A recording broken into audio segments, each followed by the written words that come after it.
Baton Rouge. We are joined in studio right now by Dr. Shawn Wilson. He's running for governor, and he sits in with us now.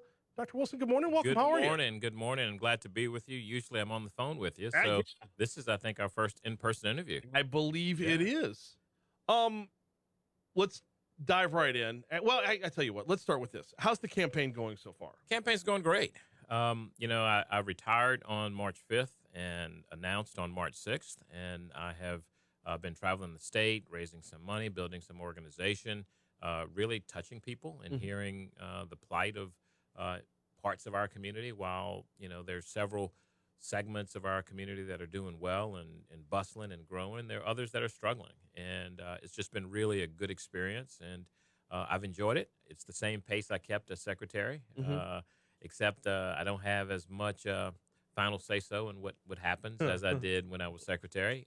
But it's been a really good blessing. I've enjoyed it. Is it difficult to let go of the old gig? I would imagine most of what folks want to talk to you about would be your old gig.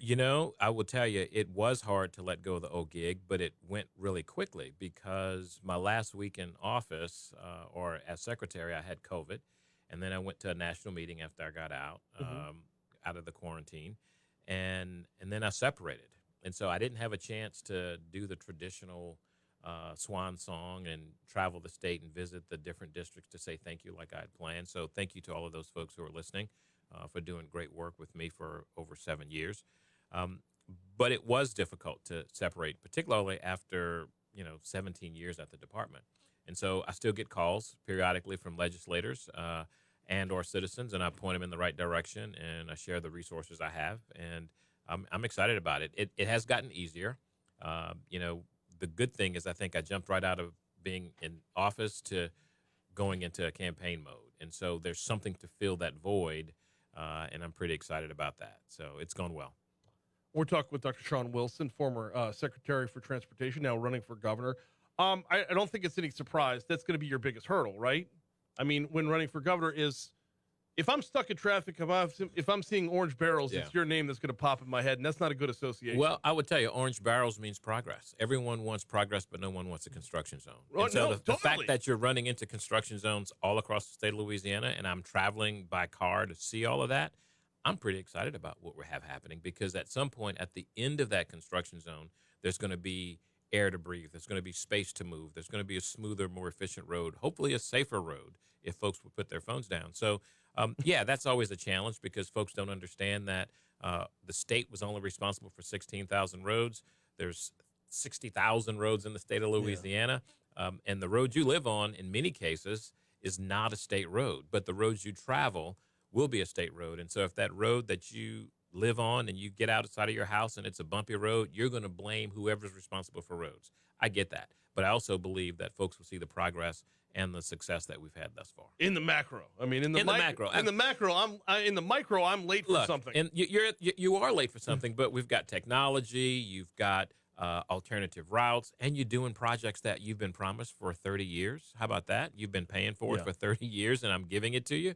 So when you look at 3241, when you look at Loyola Interchange, when you look at Barksdale, when you look at all of these massive projects, they're things that we should have done 20, 30 years ago. It would have been a hell of a lot cheaper and a lot less painful because we didn't have the growth that we have today.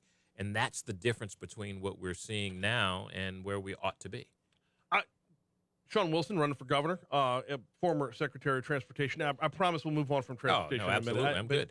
But you mentioned that the projects that are going on now, a lot of this took federal dollars. A lot of this meant that. And that's nothing new. That's nothing new. I know, but a big chunk of your time as Secretary of Transportation, all of it's funneled into the back end because it took a pandemic to get us where we need to be. Well, I wouldn't suggest that it was all pandemic dollars that we got, believe it or not. 50+% of our budget is federal. The balance of it is state. And so we have been exceptional in the 7 years that I served as secretary by bringing in over $1 billion of money that we didn't expect that was not COVID related. And so when you look at redistribution, when you look at discretionary projects, but most importantly, when you look at the lifespan of what it takes to spend a federal dollar, it doesn't happen very quickly. You're looking at 6 to 7 years in many cases of a process to be methodical because there are things like utilities, there are things like right-of-way, each of them that come with their own laws and regulations that drive and direct how we do it. And so we're no different than any other state, except every other state except two have invested more aggressively in their own systems than we had. And so we had a lot more catching up to do. That's the difference. We got Dr. Shawn Wilson in studio, running for governor. WilsonForLA.com is the website if you want to check it out. All right, stepping away from transportation. Also, okay, Biggest issues that you feel Louisiana's facing right now are what? Well, clearly crime is a big issue.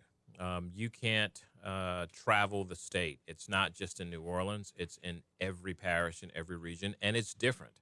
In one place, it might be guns. In another place, it might be carjackings. In another place, it might be drugs. So that's a huge issue. And so from a safety standpoint, that's top of mind for citizens when I talk to them, when I travel. You also see it in your headlines. You look all across the state, whether you're in Lafayette, the first week of Jazz Fest, you saw the shooting at Mandina's. We had a shooting in Lafayette that same weekend for Festival International, the very next day. We had a shooting the week before that in another part of the state. So clearly there's a problem with crime. And this is not unique to Louisiana. This is a national issue. Just look at the mall shooting we just had. This is a national issue. Absolutely. And so clearly as governor, you have to be thoughtful. Many folks in this campaign are going to just say, lock them up and throw away the key. But the reality is that's after the fact.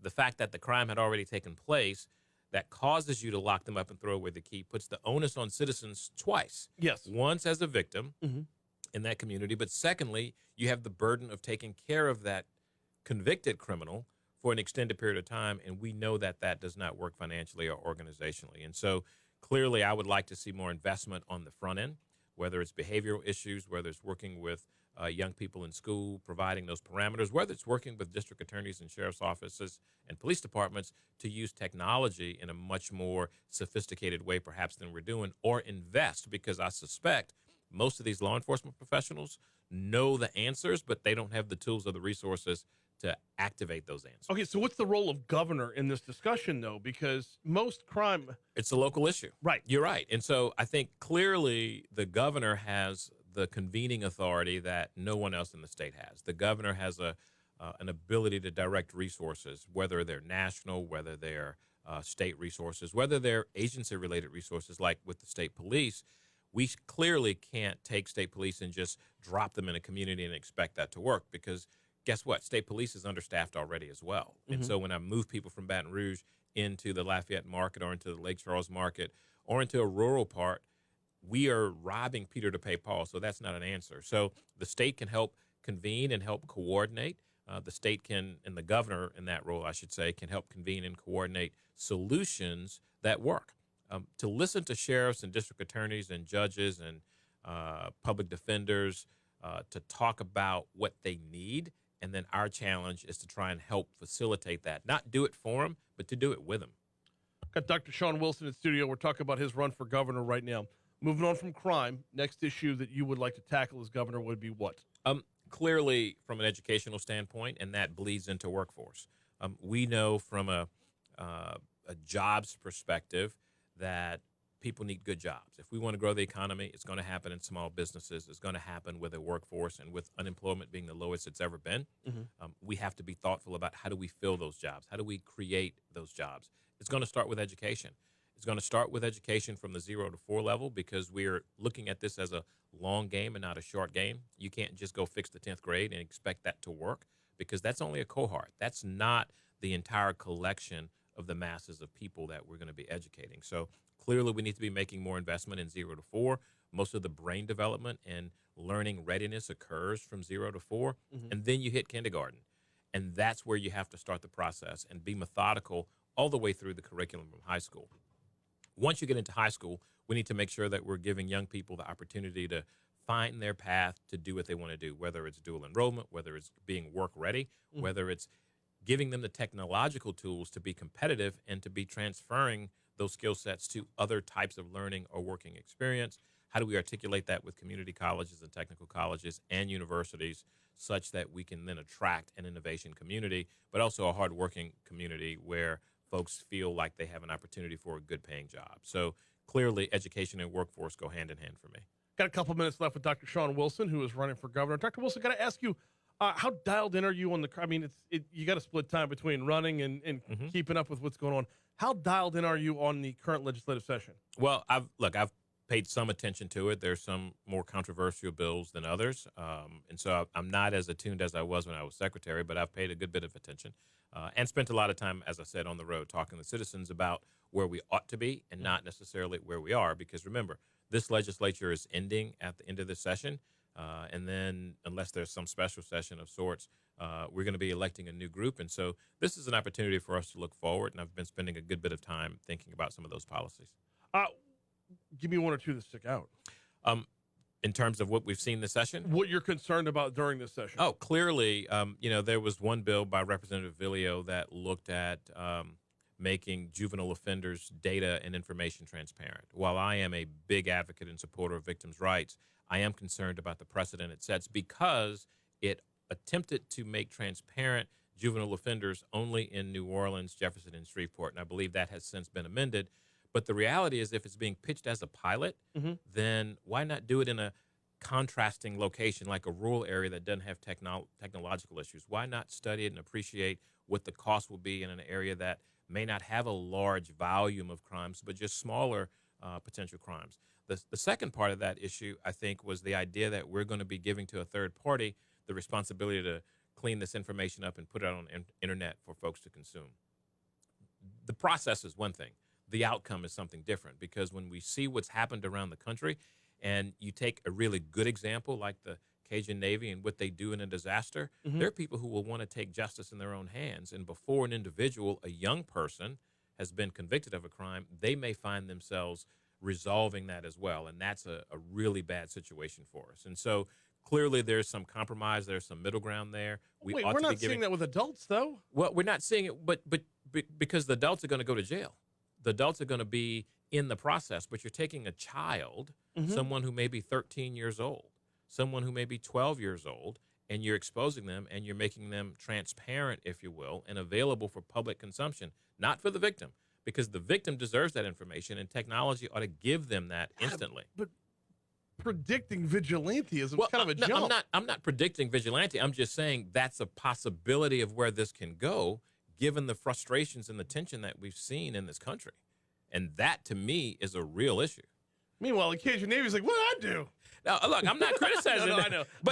But I like that ingenuity. I like that investment to try and help and save. But if people agree that there's a crime problem, guess what? They might try to take it in their own hands. And I don't think that's the right thing, is my point. So That's fair. Yeah. Dr. Shawn Wilson, we got about 2 minutes left. Sure. Within these last 2 minutes, I kind of want to just kind of open the floor up to you. Yeah. Your elevator pitch when you're meeting with folks one-on-one. Yeah. Those that possibly don't know you. How do you Well, look, I tell them that's the wrong term, but you know what I'm saying. No, it's your elevator pitch. I've got 25 plus years of government service, working with Republicans, Democrats, Independents, having worked in urban areas and rural areas as well, and getting things done in a way that's been collaborative, getting things done in a way that brings people together and not necessarily separates us. And so for me, that is what I offer. I have had a great relationship with legislators. I think it was effective for both their districts, for the process, as well as for the state as a whole, as an agency. And that's what I want to bring to state government. I think I've seen, having worked under Republican and Democratic governors in leadership positions, I see the importance of being present, and I see the needs of our communities, particularly in a disaster perspective. And I think that's unique compared to all of the other candidates in this field. So there's zero learning curve, if you will, for me in that capacity, and I know we're going to be there. Right. I think if we're going to be successful as a state, we're going to have to partner with the federal government. We're going to have to partner with our private sector partners and leverage that, and I have proven success in that record. If you go back and look at what we did in 2016 up to the present, we were nationally competitive, and were very successful under the Obama administration, the Trump administration, and the Biden administration. And you couldn't ask for 3 more different administrations to have been successful with. The one continuity was the agency, the department worked with all of them. And that's something that's very unique and we need more of in government. And the last thing I will tell you is I am committed to engaging people and putting Louisiana solutions first. Kitchen table issues that work for Louisiana has to be the priority, not national politics, not political aspirations, but putting Louisiana first to address our real issues. Because we've been blessed with some tremendous natural resources. We've been blessed with some positions and opportunities. We just have to leverage it in a way that's going to make absolute sense for citizens every day in their lives and not just on television or political commercials. He is Dr. Shawn Wilson, first of many conversations along the way. The door is open for you whenever you're popping by. Thank you, my friend. We always appreciate the time and the conversation. Do you like donuts or celery sticks? You know what? After the weekend I had, I need to say celery sticks. Dr. Wilson, I've greatly appreciated it. 8:32 at Talk 107.3 FM. We skip right past ABC News. No worries. Here comes your local news, traffic, weather. Dr. Stephen Procopio is up next.